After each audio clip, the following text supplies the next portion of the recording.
Types of variables, with examples. Integer, whole numbers, example, age equals 12. Float, decimal numbers, example, pi equals 3.14.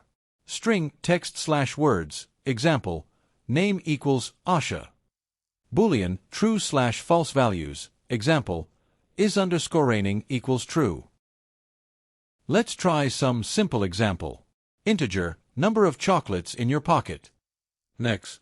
Float, price of an ice cream, 25.50 rupees. String, your best friend's name. Boolean, is it Saturday? Yes or no? Let's write a small program with all four types. Python code. Name equals Rahul. Age equals 12.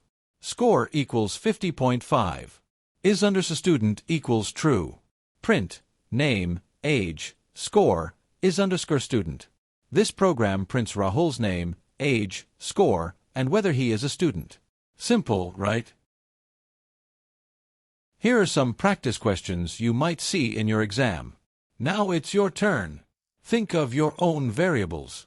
Write them down in your notebook.